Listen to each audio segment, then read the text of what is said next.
Y paso a presentar la mesa de secuelas del DCA, de la que constan Ángel León, médico rehabilitador del Hospital Puerta del Mar de Cádiz y del Hospital de Puerto Real, profesor asociado de la UCA también, y Marina Martín Zamorano, médico internista y responsable de la unidad de cuidados paliativos y transicionales, que ya me ha contado que forman parte de la misma unidad. Bien, es una pena que estemos en este horario ya y se haya ido tanta gente, porque creo que esta mesa puede dar respuesta a muchas de las preguntas que han ido surgiendo durante la mañana. Pero bueno, me gustaría que en una frase muy cortita, antes de entrar a cosas más detalladas, nos contarais cada uno un poco en qué consiste, por ejemplo, Ángel, el trabajo de un médico rehabilitador en una frase. Una frase larguita. Vamos a intentarlo. Luego vamos a indagar un poquito más, pero un poco para que la gente entienda a qué te dedicas. Bueno, pues el médico rehabilitador pues es un médico con una especialidad concreta, que es la atención del paciente con discapacidad. Y centrándonos en el daño cerebral, pues sería el médico especialista que se encarga de la patología médica de ese paciente, ¿vale? De las complicaciones secundarias a la discapacidad por daño cerebral. Bien, Marina. Bueno, en mi caso yo soy internista, pero lo que nosotros hacemos en la unidad nuestra de cuidados transicionales es, como la palabra dice, una transición entre el paciente que sale de UCI y que ha quedado con muchas secuelas y que está aún gravemente enfermo, aunque parece que el periodo o su vida ya no corre el mismo peligro que al inicio, es estabilizarlo, ¿vale?, clínicamente, y empezar esa recuperación que posteriormente podrá ser más intensiva cuando pasa a una unidad de rehabilitación. Pero es una etapa de transición entre la UCI, porque estamos hablando de los enfermos más graves aquí, de los enfermos con más complicaciones, y es esa fase de estabilizarlo.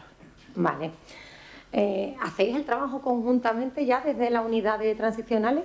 Nuestra unidad es multidisciplinar, mejor dicho interdisciplinar, porque tenemos que estar todos entreconectados. Desde que los pacientes están en la UCI empiezan un proceso de rehabilitación, y una vez que suben a planta nosotros hablamos con ellos nada más llegar. Les decimos: ya está este paciente en planta, y empezamos a hablar con ellos habitualmente una vez a la semana. Ellos vienen y reevalúan, pues mira, este paciente que no movía el lado derecho ahora ya empieza a moverlo, este paciente que parecía que no tragaba ya empieza a tragar, empieza a comprender, y ellos van adaptando la rehabilitación que se les hace en planta, y a veces también, si se puede, en el gimnasio, a la situación de cada momento. Vale. Bueno, continuamos un poco con el tema de lo que hablábamos al principio, y Miguel e Irene lo comentaban en la mesa que moderó Nuria. Los problemas conductuales con los que os encontráis, digamos, en la unidad transicional o incluso ya en rehabilitación como tal.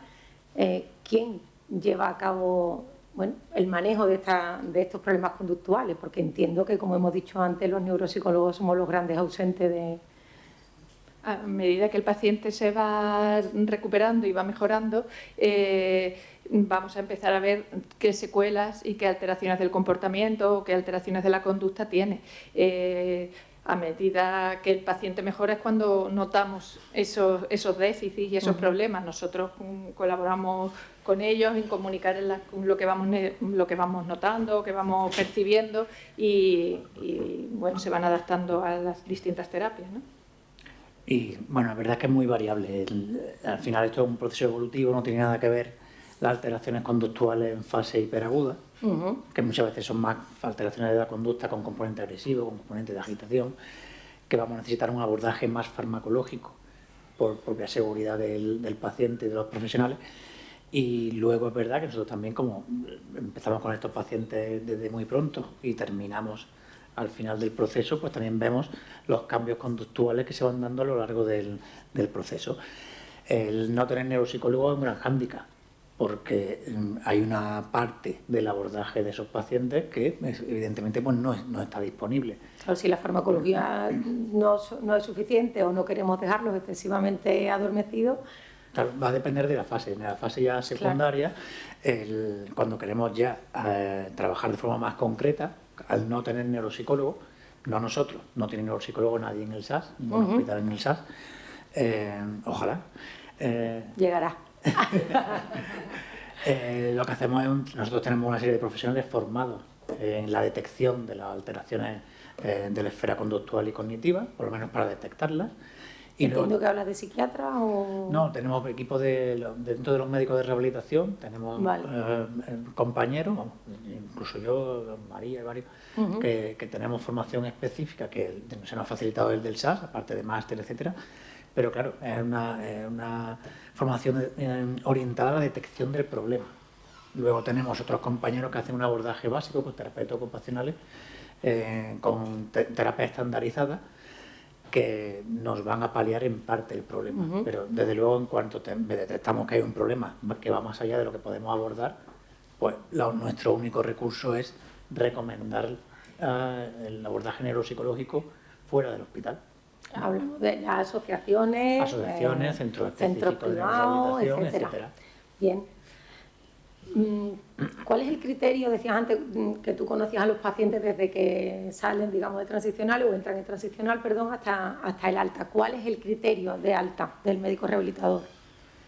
Bueno, pues, a ver, nosotros trabajamos en un hospital público, entonces nuestro objetivo de tratamiento y nuestro objetivo general pues es conseguir los mejores resultados de salud para el máximo número de personas con los recursos que tenemos. Entonces tenemos objetivos clínicos y también objetivos de cuándo podemos trabajar con el paciente. ¿Cuándo es nuestro objetivo fundamental de terapia? Pues en las fases en las que hay mayor respuesta y en las que hay mayor y mejor evolución, que son eso está estudiado, que son entre los 6 y 12 meses primeros de evolución. Es donde está la máxima velocidad de recuperación. Eso. No digo, y es donde más podemos aportar con los recursos que tenemos. ¿Cuándo decidimos el alta? ¿Cuál es el criterio del alta? No es un criterio temporal, sino un criterio de evolución. Nosotros evaluamos periódicamente a los pacientes y cuando empezamos a detectar que entran en una fase de estabilización, pues es cuando terminan la terapia hospitalaria. Eso no significa que termine la rehabilitación, sino que no se hace en un hospital. Perfecto. Vale. Que se tiene que hacer en otros medios, o en centros, o en asociaciones, o como en otros países, en la comunidad. Hay centros. Vamos, porque vosotros, María, y tú en este caso, que trabajáis mano a mano prácticamente, especialmente con los fisioterapeutas, ¿no? Y los terapeutas ocupacionales de ADACA, veis que pasados los años sigue habiendo plasticidad y sigue habiendo recuperación. Evidentemente no tan rápida como en los primeros meses, pero sí que sigue habiendo y sí. Es sin lugar a dudas la gran lucha, porque la familia viene muy asustada pensando que ya hace más de un año que tuvo el ictus. Bueno, y sin lugar a dudas puede haber mejoría, porque al final entramos en fases que lo que necesitan son unos entrenamientos, y si son constantes, como han dicho antes, en el entrenamiento puede haber mejora. Si no son constantes puede haber deterioro, evidentemente. Claro. Lo único que nosotros nunca decimos que no necesita rehabilitación. Decimos que no se da en un centro hospitalario. Vale.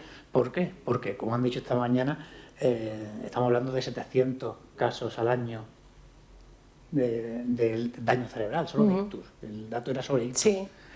Entonces, nosotros, con ese volumen de pacientes, la única forma de abordarlo es abordarlo en los momentos en los que somos más útiles. Y los momentos más útiles son los iniciales, en la fase aguda y subaguda. Vale, me has respondido a la pregunta de ¿estamos preparados para abordar lo que se nos está viniendo encima? La respuesta... En la fase aguda y subaguda, espero que sí. Que es verdad que cada vez hay que dar más recursos, porque los números van subiendo. Claro. Eso no me lo invento yo. La OMS tiene en su objetivo desde 2020-2030, uno de los objetivos prioritarios es que aumenten los recursos para la rehabilitación. Porque se ha detectado que hay un problema de infrafinanciación global en todo el mundo. Estamos muy orientados a la fase hiperaguda, las unidades de ictus, UCI, hacen una labor maravillosa y tenemos unos recursos y unos mejoras de los recursos tecnológicos enormes. Ya conseguimos una mejora muy importante. Pero cuanto mayor mejora hay, mayor necesidad después más también. Más trabajo voy a tener yo después y más trabajo voy a tener vosotros después. Claro. Entonces, ya la OMS se ha dado cuenta y espero que siga dándose cuenta el resto de implicados y se empiece a dotar para los pacientes en fase subaguda crónica y en secuela. Marina, te quería consultar. entiendo que en tu unidad también atiende grandes dependientes o personas que van a quedar con una gran dependencia. Sí. ¿Crees que una familia, nosotros trabajamos con todo tipo de familias, ¿vale? Con más recursos y con menos, pero ¿crees que una familia de clase media trabajadora normal está preparada para poder tener a un gran dependiente en casa? Es complicadísimo, es complicado que un paciente... Nosotros hemos tenido pacientes que quedan con muchas secuelas o en estados vegetativos y hemos tenido que montar una clínica en su casa. Desde el SAS pues, se proporciona una cama articulada, se facilita en algunos casos el alquiler o el colchón y la grúa, pero no siempre está financiado. Se le concede a lo mejor el oxígeno, el nebulizador, aspirador de secreciones, montar una mini clínica en su casa. Y hasta ahí, pero después, ¿quién cuida a ese paciente 24 horas al día? Son 3 turnos, ¿no? Un cuidador principal se sobrecarga rápidamente y no puede salir de casa. Es muy complicado. Una familia media, como tú dices, es imposible cuidar un paciente así en casa. En casa de ampliación de puertas, cambios de baños, etcétera, una cantidad de cosas tremendas, ¿no? De coches adaptados. Y la mayoría de en esas ocasiones, mientras cambian la puerta del cuarto de baño porque no cabe la silla de ruedas o quitan la ducha, están aquí ingresados, ¿eh? Imagino que para la familia es muy difícil tener que ir haciendo todo esto mientras se van haciendo la idea de lo que han perdido, ¿no? Porque es un duelo. Hablábamos antes de que tu unidad es la unidad del duelo, tanto en transicional como en paliativo. Son pacientes que están en duelo porque han perdido a la persona que tenían y se tienen que adaptar a la nueva situación e ir aprendiendo a cuidarlo, aparte de solucionar todos estos problemas para poder seguir cuidando en casa, porque no existen centros donde se cuide así. Bueno, en algunas ocasiones se consiguen, pero mucha gente quiere mantenerlo en casa y cuidarlo en casa. Especialmente, y nosotras allí lo que vemos en las familias es la dificultad para entender que tienen que hacer un duelo de la persona que había. Y bueno, se van dando cuenta muy poco a poco y va siendo muy doloroso. Ángel, ¿cómo influye la medicación o el exceso de medicación, como explicaban antes precisamente en el acto, en la vida de un paciente? ¿Están sobremedicados? ¿No? ¿Todo es necesario? ¿Hay interacciones raras? Variable. Nosotros en rehabilitación es verdad que intentamos, sobre todo me refiero a neurológico, intentamos utilizar la menos dosis del tratamiento que requieran, porque es verdad que toda medicación tiene su secundarismo y muchos de los tratamientos que vienen bien para un problema, de espasticidad, para un problema concreto, luego no van a tener repercusiones a nivel de sedación, a nivel cognitivo, etcétera, etcétera.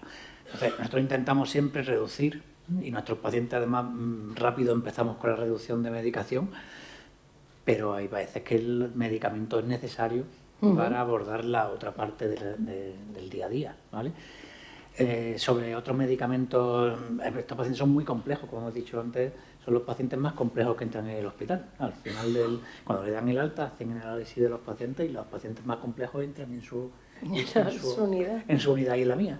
Entonces, porque tienen muchas comorbilidades y el propio proceso de ingreso da pie a que se producen muchas complicaciones secundarias que hay que tratar. Pero es verdad que nosotros, en cuanto podemos, empezamos a desescalar tratamiento, siempre que sea seguro para el paciente, claro. Claro, de acuerdo. Es importante los tratamientos que sean los más sencillos posibles para las cosas más fundamentales, la tensión, la glucemia, lo que produzca menos sedación, y luego la formulación adaptada a la forma de tragar que tenga el paciente. Claro. Eso también tampoco es sencillo, ¿no? Porque la mayoría de ellos tienen problemas para tragar o tienen sonda PEG o sonda nasogástrica y no siempre toda la medicación se puede poner por sonda. Tampoco pueden muchas cantidades de líquido, no pueden tragar agua, entonces bueno, que no es solo los medicamentos, sino cómo se administran y el modo. Vale, en tu unidad entiendo, Marina, como que habrá muchas personas, bueno, y Ángel también, ¿no?, con problemas de lenguaje o de expresión, independientemente de las traqueotomías y demás. Me genera mucha curiosidad qué método utilizáis para comunicaros con los pacientes. Bueno, en la planta tenemos los paneles que existen, que se hicieron para los pacientes que son extranjeros, pero que los tenemos en varios idiomas, pero que tienen dibujitos de comida, sobre luz, agua, pictogramas, sí. Y a veces en las fases iniciales es difícil que el paciente acierte a esos dibujitos y recurrimos a cosas más sencillas como un sí y un no, o figuras más grandes de un reloj, de platos. A eso nos suelen ayudar mucho los terapeutas ocupacionales que tienen en los iPads programas más sencillos. Y nosotros siempre intentamos con los pacientes más graves buscar un código de respuesta que a lo mejor sea pues mover la mano si solo mueven una mano, o cerrarme los ojos 2 veces si son lo único que pueden es parpadear. Y siempre es una cosa que intentamos con las familias desde el inicio, buscar un código para que puedan poder comunicarnos. Sí, bueno, al final lo que se busca siempre es un sistema de comunicación alternativo al lenguaje habitual. Tenemos muchos recursos. Claro, pero cuando el problema no es la dificultad de comunicarte, no es el problema de hablar, sino la dificultad de comprensión y expresión a nivel cerebral. Es que hay muchos pacientes que tienen un problema de afasia. Claro. Claro, pues entonces tenemos que trabajar con el equipo de logopedia y se va trabajando en el día a día. ¿Tenéis logopedas en el...? Sí, claro. Tenemos menos de los que quisiéramos, porque yo digo que rehabilitación, la diferencia con otras especialidades es que no trabaja con medicación, sino con personas. Entonces yo no puedo, si tengo 15 pacientes, es lo mismo que si tengo 20. Claro. Yo no puedo pedir una caja más de logopedas, yo necesito logopedas. Entonces, nuestro principal problema son los recursos humanos y para mí nunca va a ser poco. Siempre voy a necesitar 2 logopedas más, 2 terapeutas ocupacionales más, a nosotros nos pasa igual, ¿verdad? Sí, porque al final el trabajo es el mismo, lo que cambia es el momento, pero nuestro trabajo al final buscamos los mismos objetivos, lo que cambia es cuándo trabajamos con el paciente cada uno. ¿Vale? Vale, estas preguntas ya las hemos ido respondiendo, he intentado acelerar un poquito. ¿Qué papel juegan los familiares y cuidadores, tanto en positivo como en negativo? Antes decía la enfermera de la UCI que si era bueno que los familiares estuvieran, ¿no?, desde el inicio. Cuando llegan a la planta es un shock. El familiar suele estar lo más cerca de la puerta posible porque no se atreve ni a mirarlo, ¿no? Son situaciones clínicas muy impactantes, ¿no? Muchas veces el paciente puede venir hasta que le falta el cráneo, tiene un tubo en el cuello por el que respira, una sonda, 3 vías, y es un shock para ellos. Si han estado en la UCI yendo a verlo, pues probablemente es más fácil, y implicarlos en los cuidados es fundamental desde el principio, porque además se van a sentir más útiles, a nosotros nos van a ser de gran utilidad una vez que están en la planta, y ellos se van a sentir mejor ayudando a su familiar, y su familiar prefiere escuchar su voz probablemente que la nuestra. Entonces, pero cada persona tiene sus ritmos y cada familia también. Hay familias que no se les puede obligar a que estén ahí hasta que no vayan aceptando la situación, y hay familias que desde el principio nos adaptamos a sus ritmos. La enfermería, el equipo de enfermería, celadores y auxiliares que nosotros tenemos es estupendo en detectar esa situación y decir, pues mira, la familia cuando lo lavamos se va fuera para que descanse, o está aquí con nosotros y nos está ayudando, es poco a poco. Yo quería hacer una pregunta, no sé si es un poco controvertida, pero bueno, es algo muy personal, especialmente en tu unidad. El tema de la eutanasia y demás, ¿cómo está funcionando? Mira, en los enfermos, y nosotros tenemos enfermos oncológicos, que yo lo digo siempre, que a mí muy rara vez me piden morir, todos los días me piden vivir. Entonces es bastante raro que nos lo pidan, y cuando alguna vez nos lo han pedido ha sido porque tenían un síntoma, habitualmente dolor no controlado, que se ha podido controlar en días, y tenemos muy pocos casos de solicitud de eutanasia. En enfermos con daño cerebral, si no existen voluntades vitales previas de ese enfermo en donde las pongan, que ahora ya hay la posibilidad de hacerlo, si el paciente no puede decidir por sí mismo, no.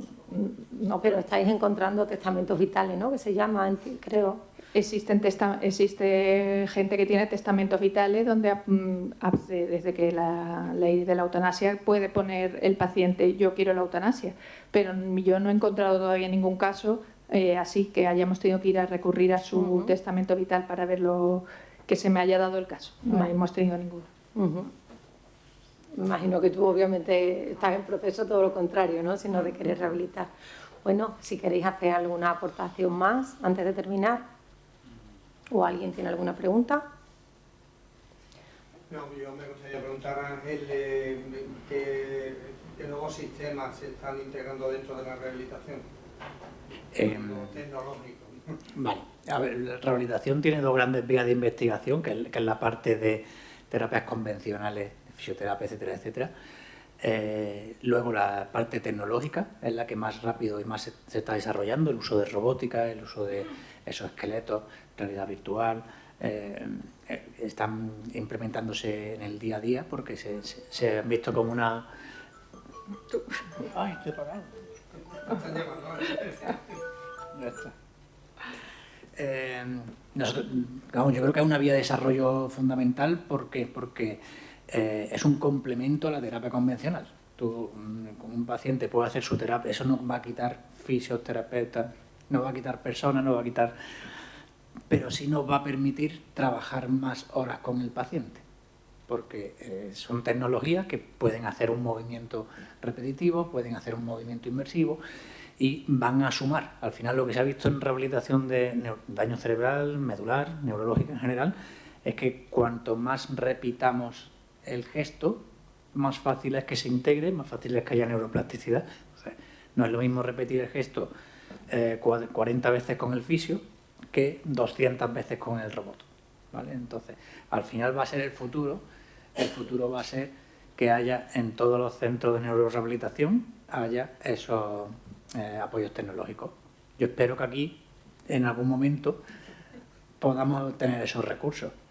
Tuvimos un año muy bueno cuando, en la época COVID, que llegamos a montar una planta de neurorehabilitación en San Carlos, que tuvo tanto éxito que nos la han copiado en Sevilla, que ahora han pedido tener una planta de neurorehabilitación en Muñoz Cariñano, porque daba respuesta, daba resultados. Nosotros en esa fase de ingreso intensivo en San Carlos, el paciente se iba con mucha menos dependencia a su casa, la familia salía formada, teníamos escuela de familiares, se le enseñaba todo a los pacientes, a manejar sonda, a manejar...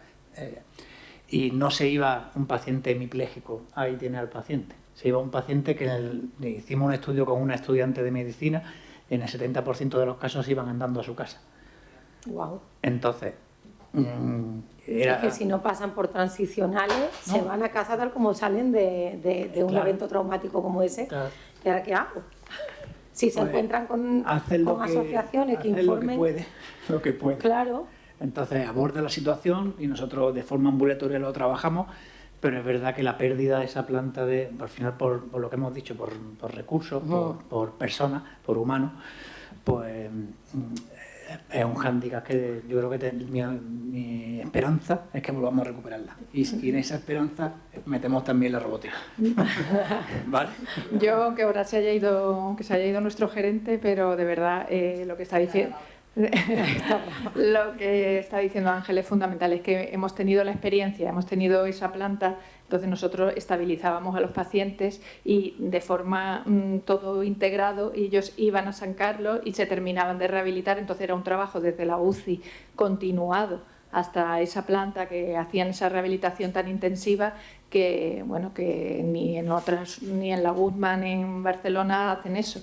Entonces, claro, estábamos con unos resultados contentísimos y también dábamos mucho juego a más pacientes, más cambio de pacientes. Si nosotros, nuestras camas se nos quedan estancadas porque esos pacientes no van a ningún sitio, no podemos seguir rehabilitando a más gente. Claro. Y bueno, ahí se ha quedado eso sin recursos, y la verdad que ojalá se pudiera retomar con cosas como esta, ¿no? Pues muchísimas gracias, ha sido un placer. Igualmente.